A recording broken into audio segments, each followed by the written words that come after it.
Mm.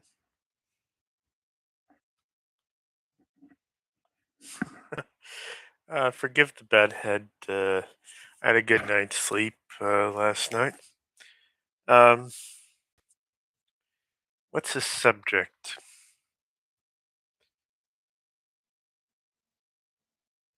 Hmm. All too often, when you hear about people talk about civil liberties, it's with this sneer about how, oh, it's just you know woke liberal nonsense. Well, you always see in the movies the cops going, this guy's getting off because of this, or we can't hold this guy beyond this, and it's treated as a conflict. Um, it's treated as a the system interceding on behalf of the bad guy. You know, and I can't help but think that it's it plays into a whole thing of oh, I wish we had more law and order. Um, and the same thing, we get this sort of sense of the leadership. Maybe it would be less corrupt if we just had one person doing it instead of this chaos of hundreds of legislators, being in charge. Um,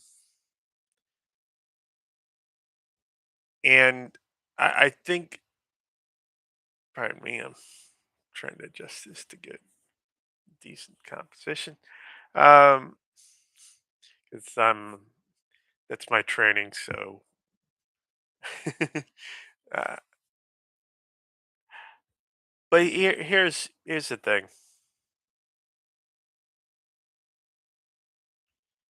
and I think this is something that we should take into account, and that is that we are.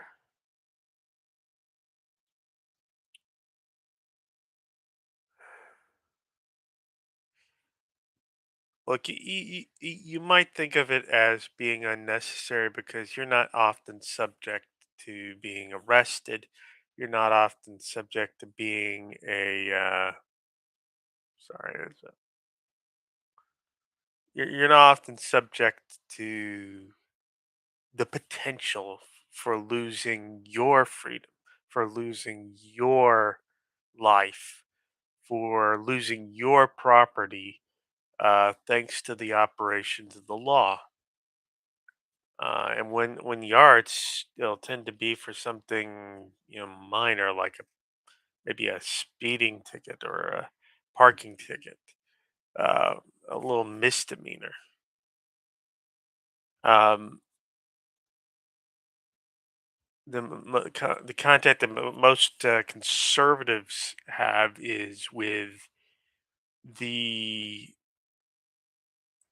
Second Amendment, and even that, it's often something abstract because they're simply being told by somebody that somebody else is going to take their guns, and which hasn't really happened for the last 50 years. But still, we treat the ideals, we treat what the framers put forward, w- we treat it as some kind of um,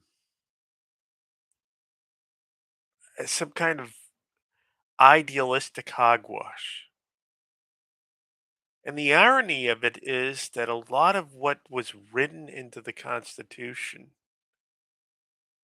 wasn't written into there by people who were, just, trying to be philosophical, whatchamacallits.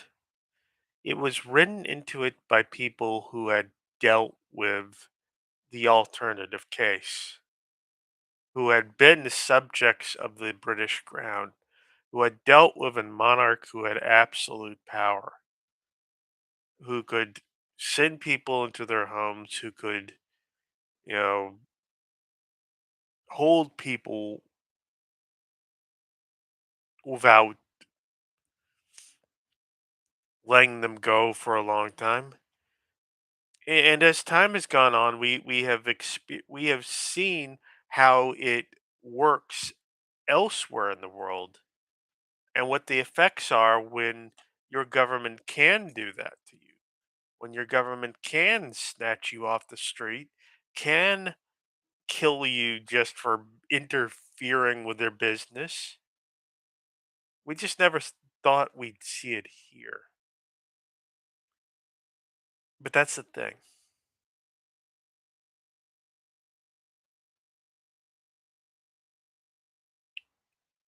You know, I know this is the thing. This is what folks need to realize, especially if they're not, minority or immigrant or otherwise in a position where their rights could be compromised. If you're not the one whose rights could be compromised at the moment, if you let these things keep going, your rights will eventually be compromised too. Your ability to exercise your freedom. And in fact, the idea of freedom, it's not universal. It's not. There are other nations, other places in the world where people do not grow up with these expectations.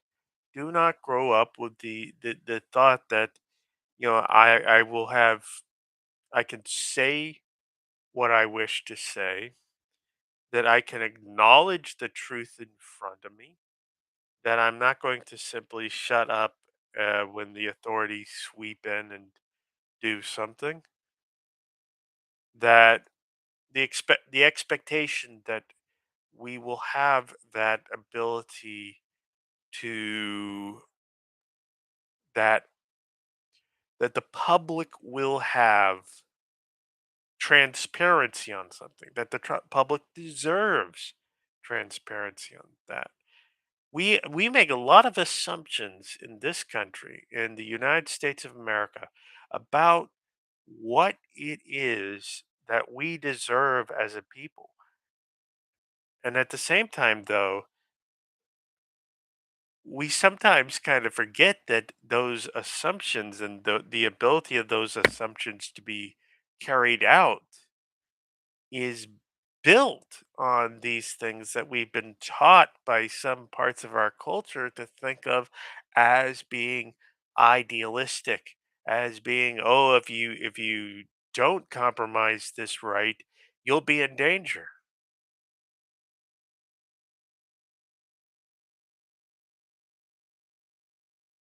It's we fail to see that the free society that we've got is emergent, that it is a that we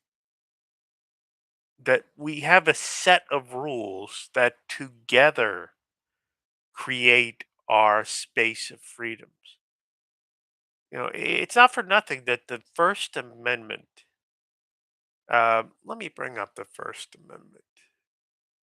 Let's see. Let's see. Let's see.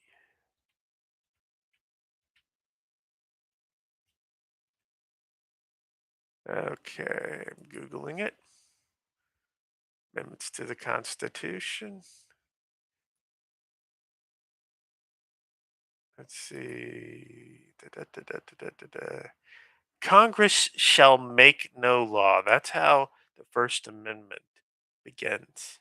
Congress shall make no law respecting an establishment of religion. That is, making a religion, you know, a part of the government or a favored sect, denomination, religion of the government, or prohibiting the free exercise thereof. That means you know they can't write laws that say you can't be a Catholic, you can't be a Jew, you can't be a Buddhist, a Muslim. Those two things, by the way, are what make it kind of silly to talk about Sharia law.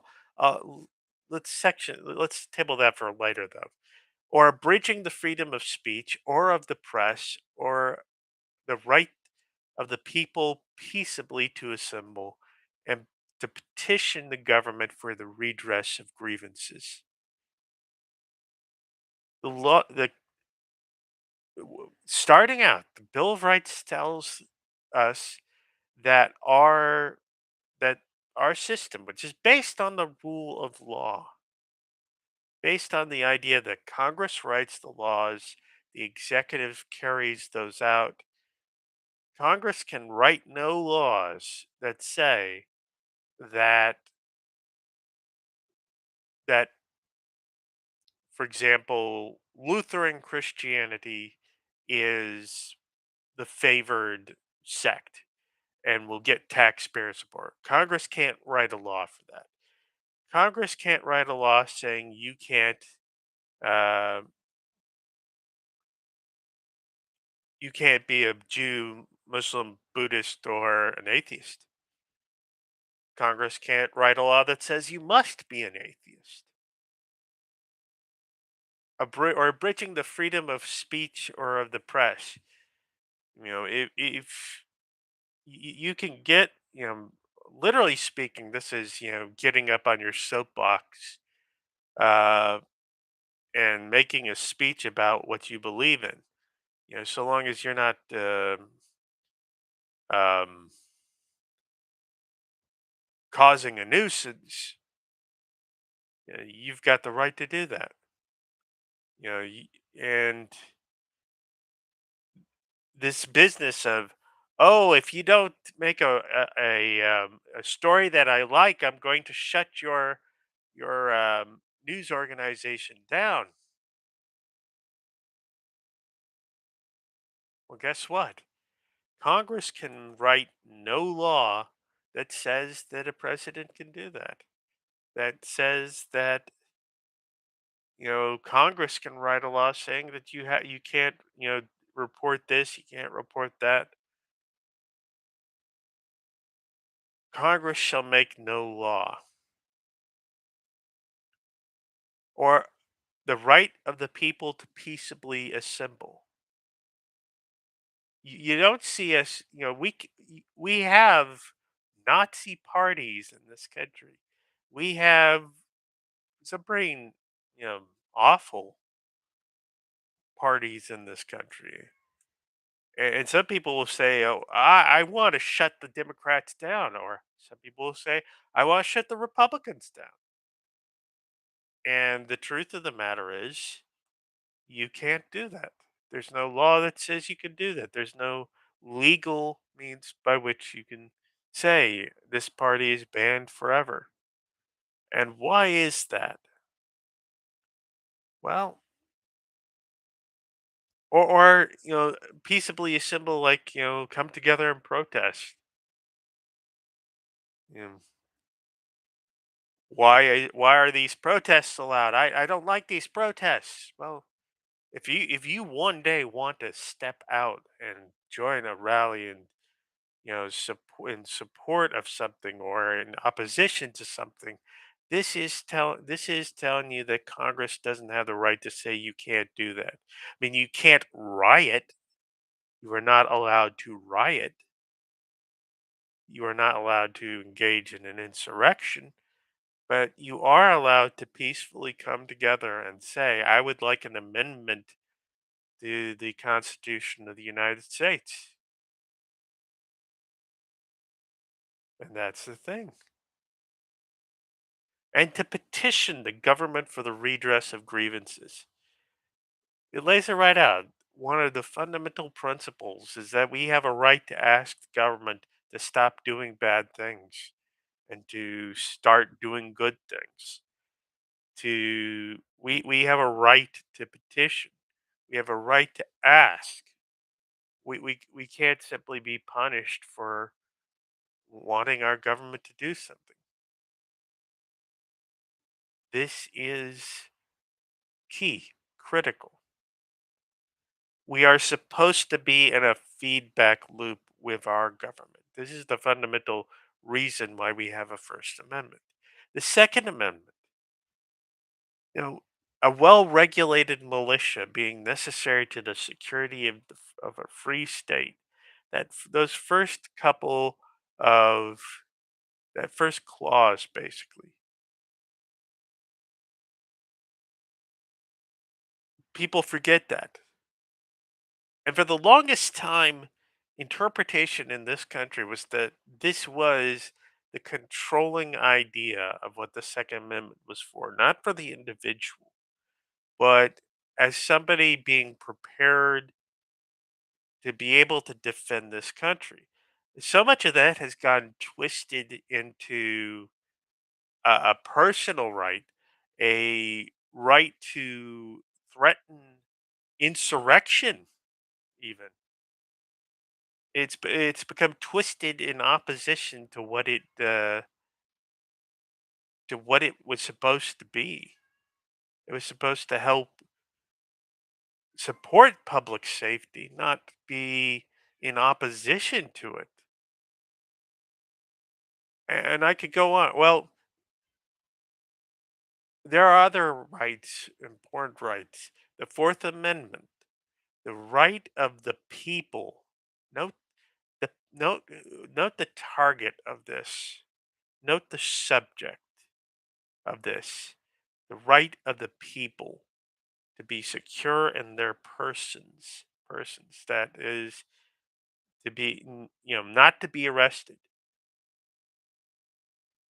in their houses, your home, your domicile, where you have you know your stuff, your your your your papers, the documents that you have, your writings, your journals, your and effects, your property, against unreasonable searches and seizures shall not be violated, and no warrants shall issue but upon probable cause. It's important to understand what probable cause means. Probable cause is some officer of the law having a fact based belief that a crime is, you know, underway, or that a crime has been committed. Like if there is a stink coming from a house, a stink of death or something like that. You know, people can call the cops and say, I think somebody, I think something may have died there or something like that. That's reason to believe that something bad may have happened. You know, I'm not a lawyer, so I can't say for sure, but I think that's sort of the gist, part of the gist of it. Or if there was if somebody reported if somebody reported a something stolen, or the bike stolen, and uh they saw it and somebody reported seeing it in your garage. But the point is, evidence is supposed to be, you know, probable cause supported by oath or affirmation, and particularly describing the place to be searched and the person or things to be seized. This last part is very important because it's saying that there's no general warrants. The warrants are specific. They have to be following a line of inquiry, a line of investigation. And then we get to the Fifth Amendment. No person shall be held to answer for a capital or otherwise infamous crime unless on presentment or indictment of a grand jury, except, with some exceptions. Nor shall any person be subject for the same offense to be twice put in jeopardy of life or limb. We know that oftentimes, the government might have a driving wish to get somebody convicted of a crime, and so we have this tells us that they cannot, if they have failed to if they fail to properly prosecute you the first time on the charge, then they can't do that again on that basic charge.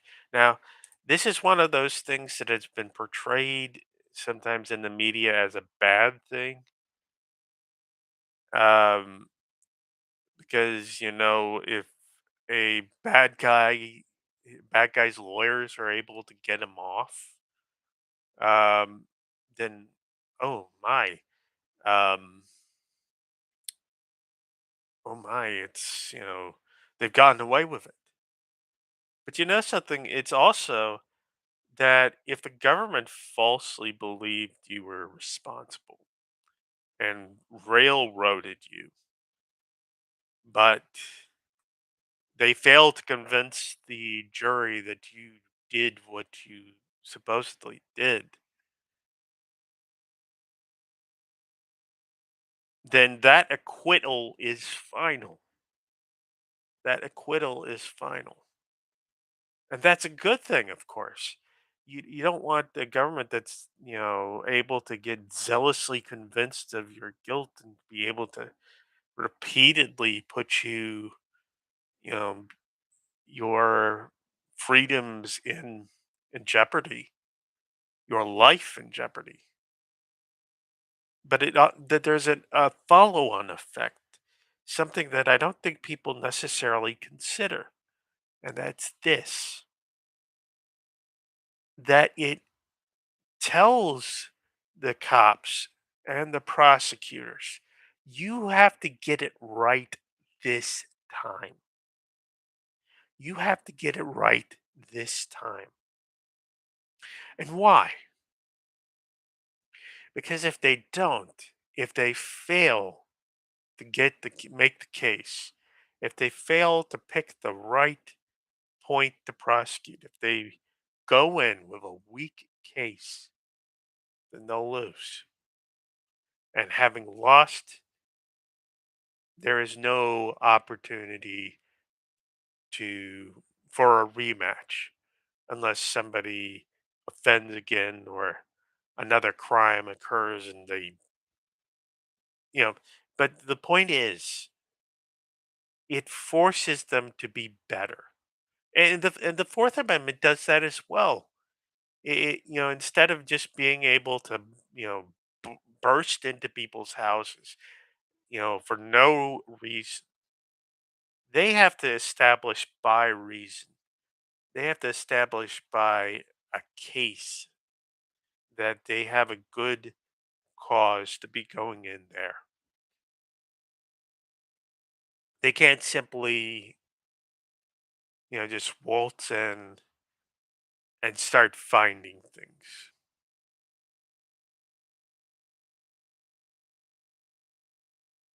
But also importantly, they have to have some idea of what they're looking for, some idea of what they're supposed to be finding there. There's a rule called the Sugar Bowl rule, which basically, like, if you believe that somebody has been stealing televisions and storing them in their home, and you get a warrant to look for those televisions in their home, and you go in and you start stirring your fingers around in the sugar bowl on their table, and you find drugs. The drugs are inadmissible. Why are the drugs inadmissible? Because you had a warrant to look for TVs, and you're not going to find a TV in a sugar bowl, are you? So basically, it's you have to be the law restricts the authorities their power to they have to make a case as to why am I um why am I looking in this house, why am I looking in this room, do I find what I'm looking for, is what i- is this television I find, oh, is that the actual television? Or can this person produce a receipt saying, oh, look, I bought this television, you know? Or something like that. And this is where we get into the next part right here. Well, let's put a pin on that. There's another clause in between. Nor shall be compelled in any criminal case to be a witness against himself. Here's the thing. Our system is built on the idea that the government must prove you guilty. The government has to do that. You're not guilty and you have to prove yourself innocent. The defense in our country is does not have the task of proving you innocent. They just have the task of demonstrating that the government cannot prove you guilty. The government has the burden of proof. The government are supposed to be the ones who present enough evidence to convince a jury that you are guilty of a crime. When it doesn't do that, well, here's where the next part comes into play. Nor be deprived of life, liberty, or property without due process of law, nor shall private property be taken for public use without just compensation. And so, what are we looking at here? We are looking at let's go back. Let's go back. Nor shall any person, no person shall be held to answer. These two things, the subject are persons. I don't know what your Fox News might have told you, but the Fifth Amendment demands due process for every person. That includes immigrants. And why? So that they can get away with it? Again, this is more of this sort of ironically Hollywood mythology. The rogue cop going out there and going after the bad guys. It's a nice fantasy. It's a nice idealization of the law bringing rogue cop. But the truth of the matter is, your life, your liberty, your property. This is right here, right there. The Fifth Amendment is one of the key and critical parts of your freedoms because it says that those freedoms are there by default, by default, and that the government has to prove there's a reason why you should be deprived of any of these.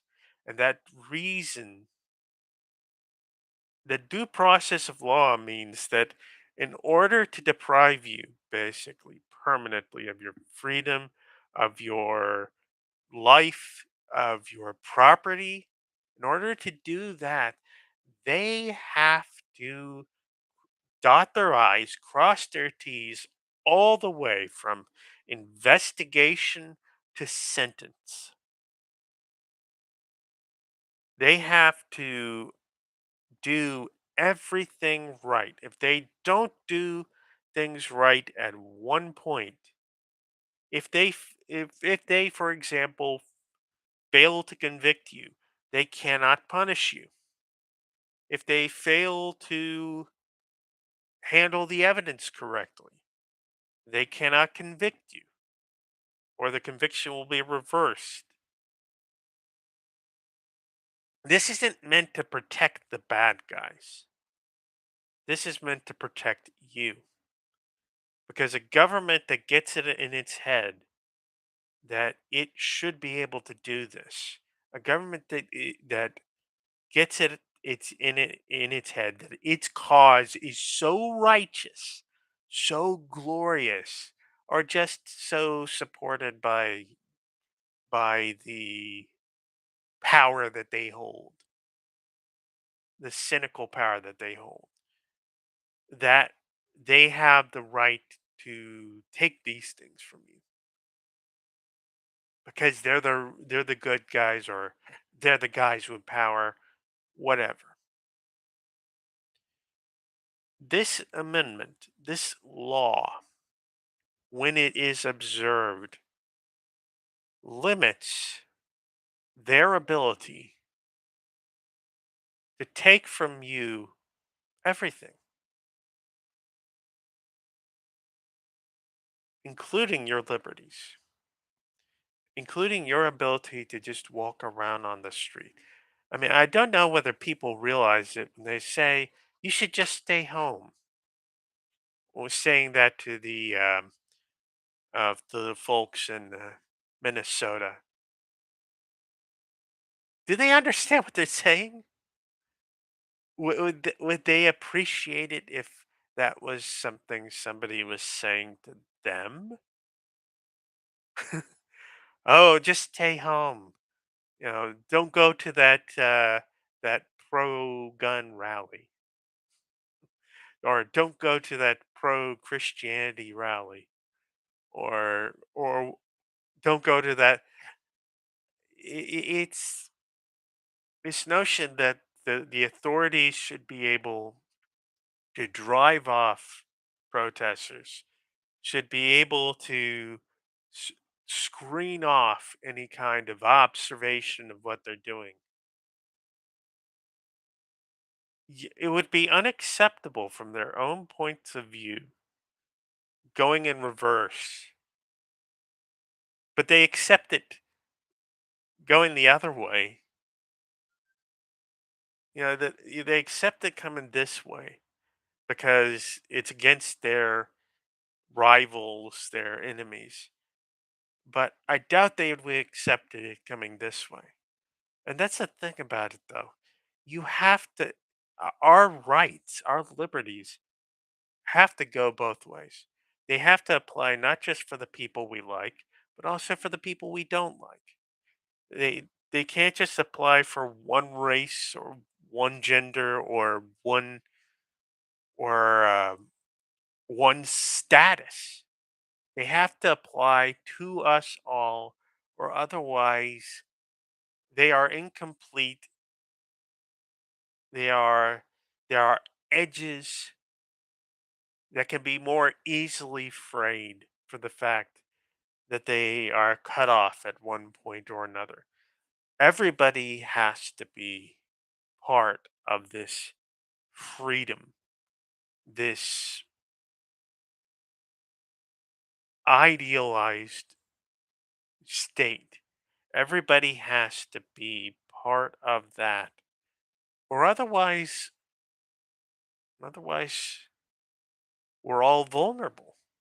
We're all vulnerable to the next excuse, to the next expedient denial of our rights. Oh, we have to do it to fight terrorism. Oh, we have to do it to fight DEI. Oh, we have to do it to fight, you know, this or that. At some point, we bargain ourselves out of all of our freedoms, and we have a government that can do that can basically do what it wants to do without inhibition. And imagine your children growing up under such a government. Imagine your children growing up without those rights.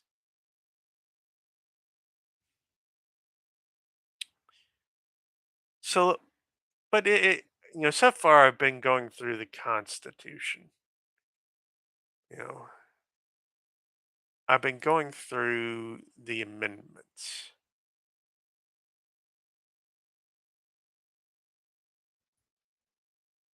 But let's go back to the Constitution itself.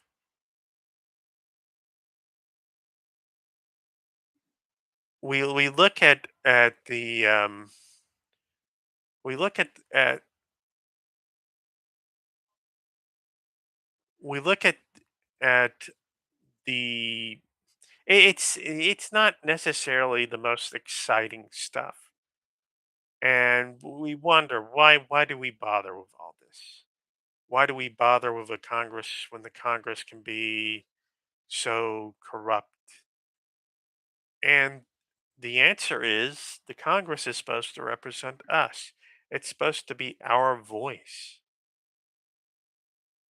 Now, some people have been telling us basically that we ought to be cynical about it, that we ought to just think these people don't represent us. They just represent special interests and, the elite and so on and so forth. You know, but the thing about it is, we're it's supposed to represent us. But the question of whether it actually does in practical reality, that's a question of whether we've been insisting on it hard enough, I think. I think we haven't necessarily been insisting hard enough. We have instead kind of been, um, just casually thinking if we just leave it to the side, if we just, ignore it, this is just, we've taken it for granted, really. But that's the thing. This was built as an active thing, as a thing that the people were supposed to actively participate in. There's a reason why tax, budget, war, and quite a number of other things are directed to come, including the laws of the land, are directed to come from this body that's supposed to represent us. There's a reason why it is, you know, vested in this body in the legislature. And it's not because we expect these legislators to be perfect or not to be ever corrupt, but because we need a system that has that feedback to it. Again, you know, back in our discussion of the First Amendment, the idea is that there is a feedback loop here, that they become we make them aware of what we want, and it's not just simply, they just go, oh well, never mind. No, we need, if we're being, you know the cynical approach to this is just to say, well, there's no point to it, there's no, don't worry about it, we just need one strong person. No, because that one strong person cannot possibly represent the will of a people as great and diverse and of all kinds of different interests. They can't, that one person can't break in a million pieces and speak for us all. bring up the points that we need brought up. We need a piece of that voice to be there on our side. That's why we have representatives. That's why we have senators, because we and the system, yes, has become corrupt, gerrymandering and all that other stuff. We can, push for changes to that, right? To changes in how we break our country down into districts. And we should push for this. Not because, the ideal always rules here, but because the less than ideal here is that the government no longer has a connection back to the people, that our interests, our needs, our desires are ignored utterly, while these other people get to use all of our resources, get to, use all of our nation to do whatever they want to do. Is that somehow better? No, it isn't. We need to have these doggies on a leash. The elites, the government. We need to remember what the framers were aiming to have done, what their ideal was. That was not to trust,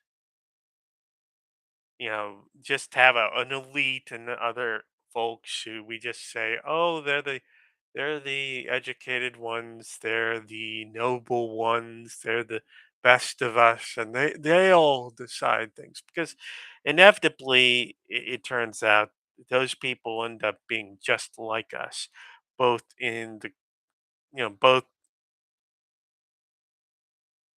to the limited extent the good in us. They can, the nobles can be noble in a way. The royals can be, you know, leaders who do good for their people.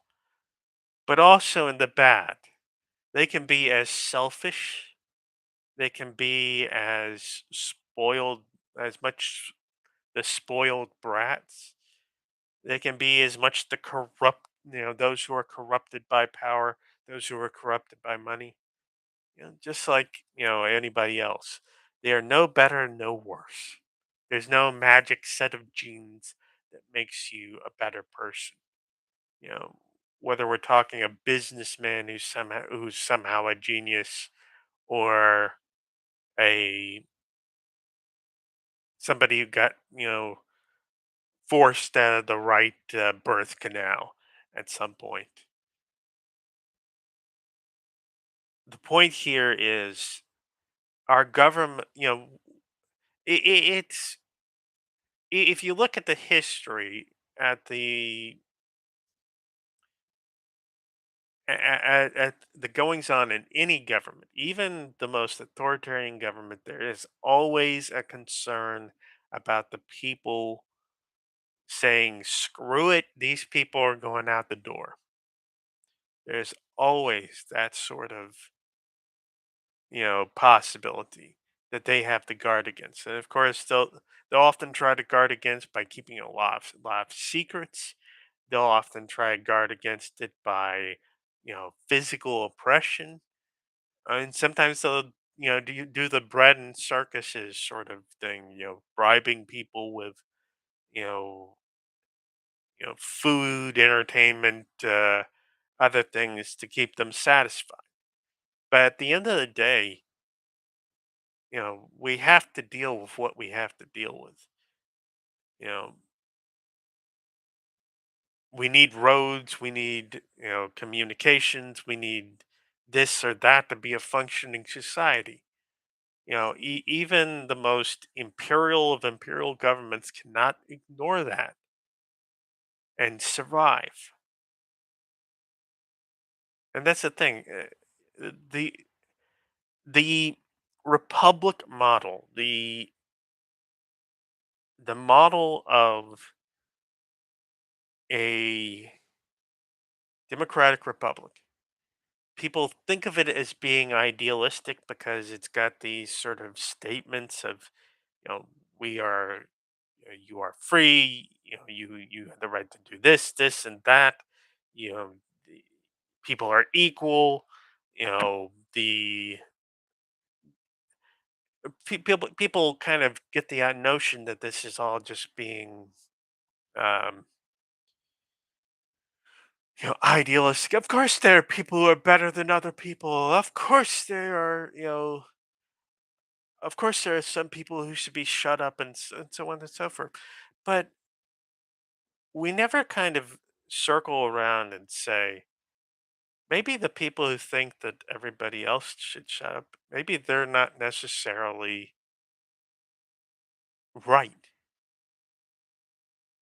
Maybe even if somebody's saying something awful, maybe you should let them say something awful, and then other people will judge them for having said something awful, and that will be the, what keeps them in check. Or maybe we should have a system where even if those people, if the racist gets into office, well, guess what? The law says that this and this must still be observed, and that this person is obligated to carry out things that way. And this is where the failure of Congress so far to, and of the courts to, to box in Trump on his excesses. This is where their actions have become especially egregious, where they quite frankly deserve to lose the power that they've got. Because, well, let's be blunt here. A president should not be able to go to war without asking the rest of us, because we bear the costs. We're already bearing the costs for a whole bunch of wars and military equipment that they actually asked us for. However much they lied to us, and for the Iraq war, however much they bungled the Afghanistan war, the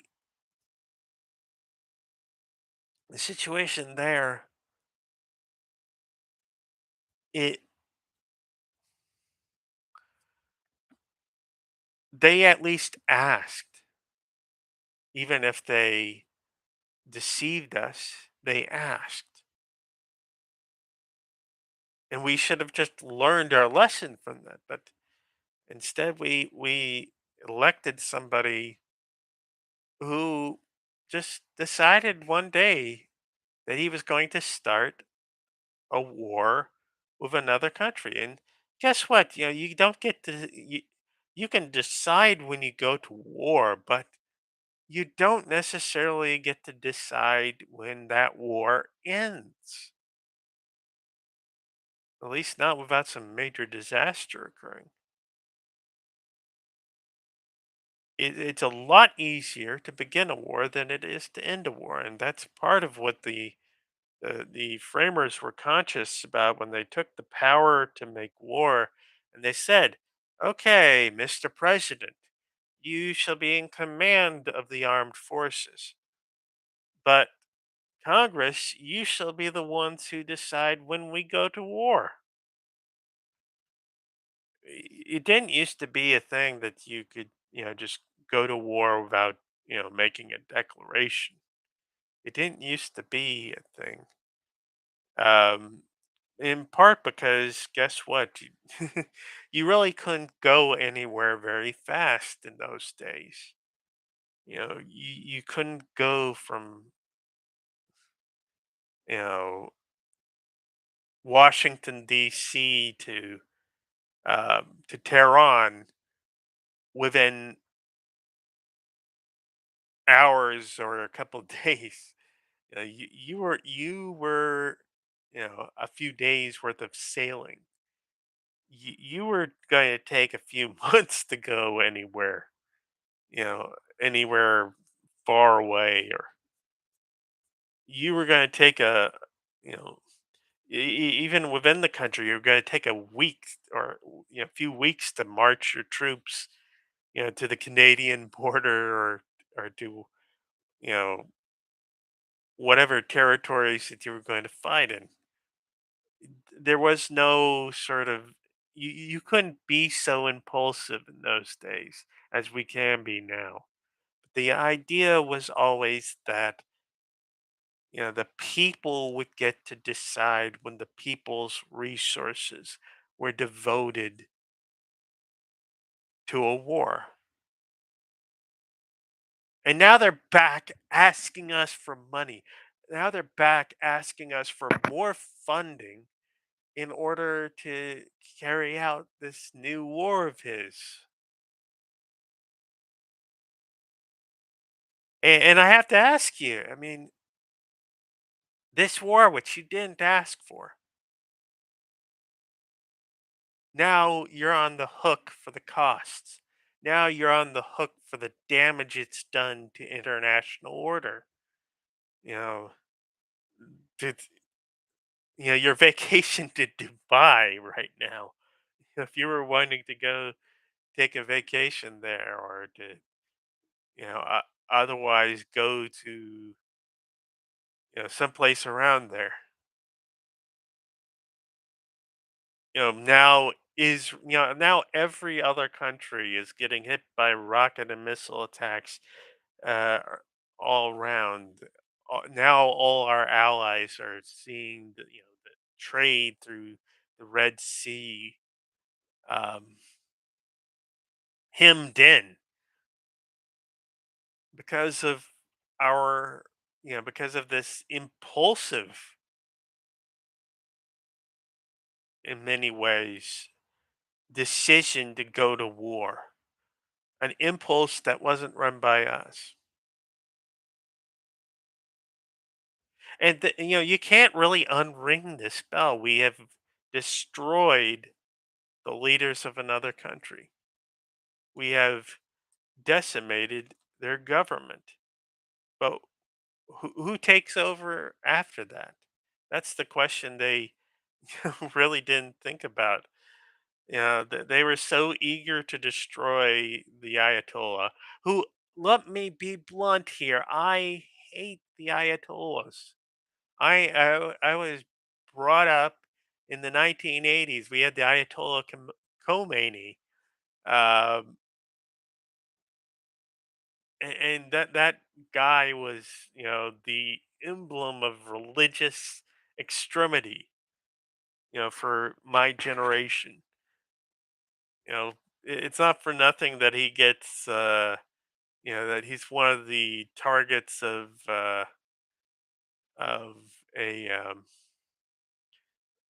Frank Drebin in the original Naked Gun. He's one of those people who gets beaten up by Frank Drebin in that starting scene.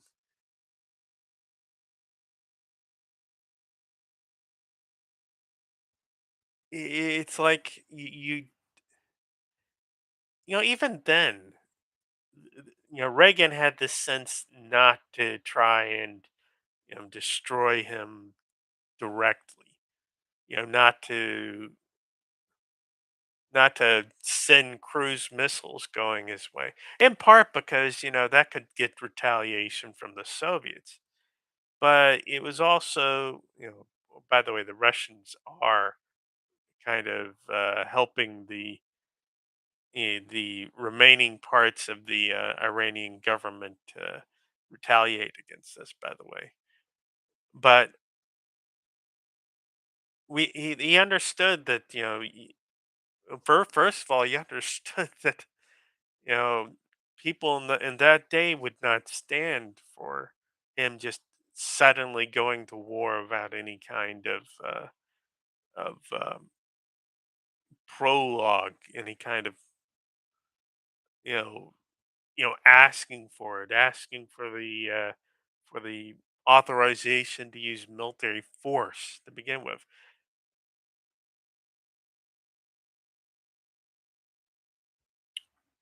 There, I mean, that's the thing. We were asked if we wanted to go to a war. Things were done, there was, UN, consultation, there was NATO consultation, there were, people talk to other people. One of the big problems with the way that Trump is carrying out our foreign policy at the moment is he doesn't talk to other people except if they're, part of the plan themselves. He doesn't, consult with anybody. He thinks he's the idea man. And that is part of the problem of having a system where you have just one guy who can, just pull us into any sort of conflict. There's so many powers that, I mean, it just, even the best person, even the best president wouldn't necessarily be, it wouldn't necessarily be good to hand them all that power. But we've decided that the person that we are going to hand all this power over society, all this power over um, medical research, all this power over our,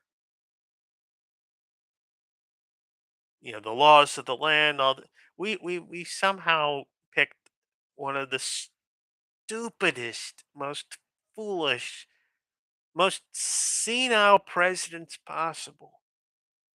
We picked somebody whose mental powers have been questioned from his early days. We picked that person to be our unquestionable leader. And it's sort of like, why him? Why that fellow? And it sort of illustrates why you don't do that. It sort of illustrates why, even if there's that moment of, oh yay, the the Ayatollah is dead. I wasn't mourning, but let's look at this from the other side.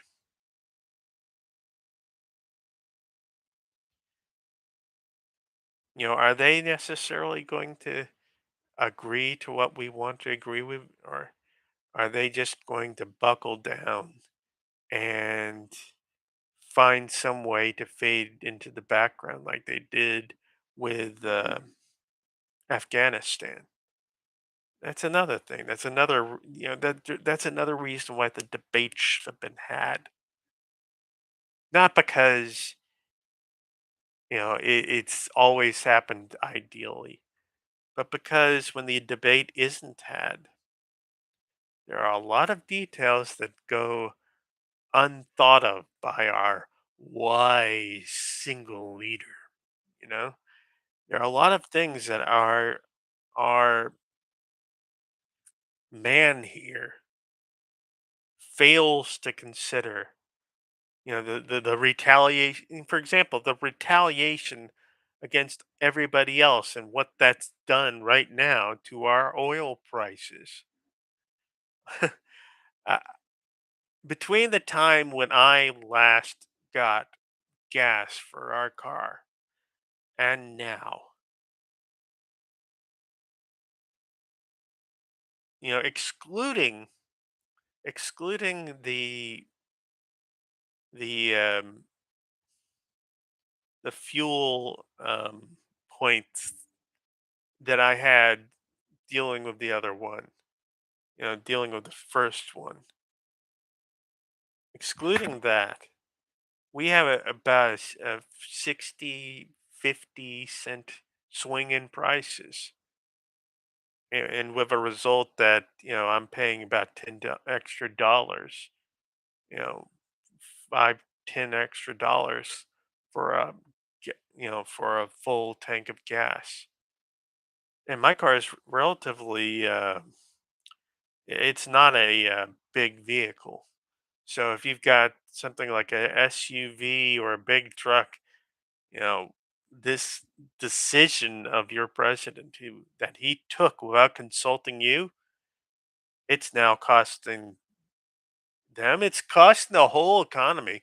All the vehicles that depend on gas, it's gonna cost them.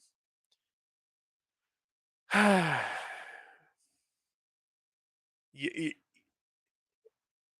Goods, services coming out of that area. Who knows what it's going to cost us? Who knows how many of our men and women in uniform might end up dying, especially if we end up having to put boots on the ground in order to keep this from going out of control. I mean, at a certain point, we are creating a situation where, you know, it's part of the I mean, it says something that Trump is later complaining, "Oh, I don't have people to negotiate with here," because he killed, he killed, the potential successors along with the Ayatollah. He ended up killing the other potential leaders that he could have negotiated with. You know, if we were going to go in and if we were going to kill that leader, it might have been nice to have some successor to go, okay, now what's your answer to our question? But this is a guy who thinks in sort of mafia kind of terms, where it's like, okay, I'm just going to order the hit, and I mean, even the mafia, though, even a good mafia leader would know, okay, you want to have somebody else who you can bargain with after that.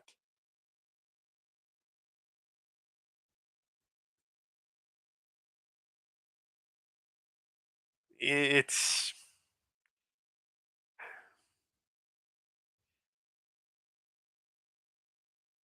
more and more in this country, we're having to deal with the blowback, the consequences of decisions that the elites are making.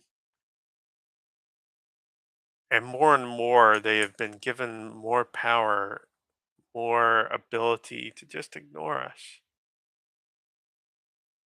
And how has that turned out for us? Not very well. I'm not talking about a violent revolution, not yet at least. But what I am talking about is a quieter, more pronounced change that we need to make. We need to recognize that the framers were right to break up power. That the framers were right to withhold power from the government unless it carries them out under due process. That they were right to put these constraints, put these limits. That they weren't just idealistic, that they were practical, that they understood something about the nature of a government that can do whatever it wants without feedback from the people. That there is something better about a system where the government is accountable, where the government is constrained, where we have a space of freedom to decide things for ourselves, and so on and so forth.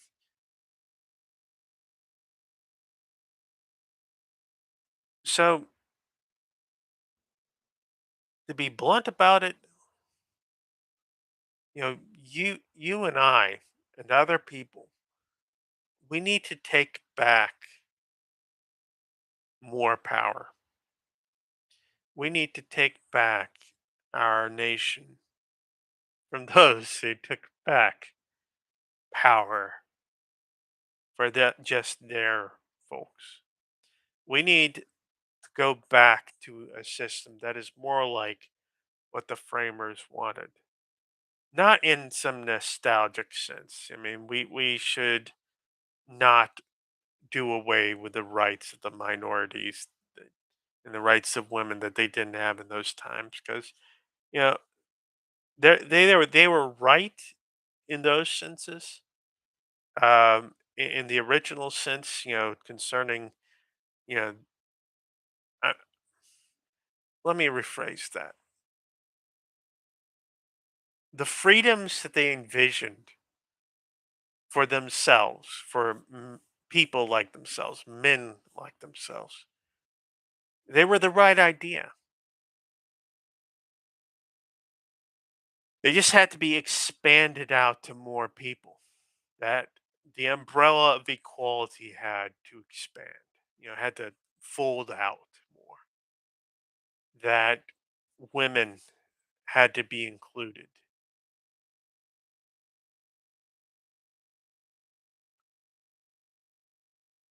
But, in general, the power of the government needs to be more spread out, kept in better check. Because you know what? You will not always be lucky enough to pick the right leaders. You will not always be lucky enough to avoid bad decisions as a nation, as the public. The public isn't always, the people aren't always right. The person isn't always right. We're all fallible. But the system that the framers set up was a far more forgiving system, if you will, for you know fallible human beings than these other ones, which are you know that only work well when you've got people of noble or practical spirit in them. So I guess what I'm trying to say here is we need to go back to a system that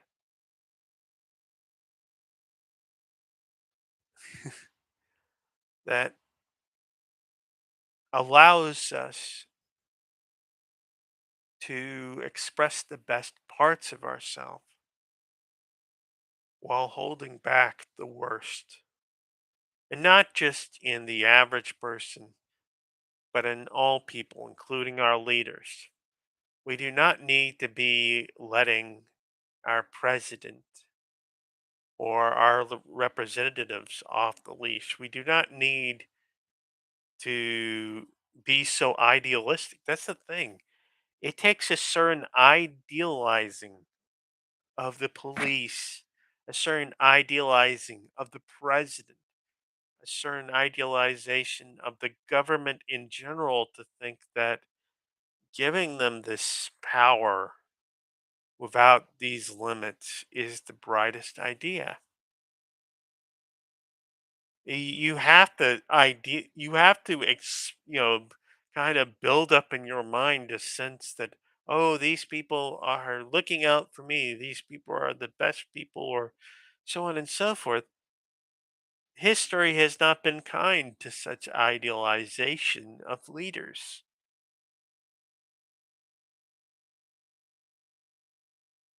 Even the best leaders need constraint. Even the best leaders need to be held accountable. And it goes without saying that those who do not measure up to that high standard, boy, do they need constraint. boy, do they need to be held accountable. I think our politics has gotten so hyper partisan, so overcharged with this sort of cult like energy of believing the leader is the thing, we need this person as president and this person we need to support them to the hilt. No, what we need to do is we need to engage in the problems of our nations like adults. And like adults, we need to discuss things with each other, communicate, not simply go off of personal feelings, not simply go off of, you know, impulse. Well, I think I'm going to cut it short there. I need to get some breakfast and certain chores need to be done. So, have a good morning. Have a good day.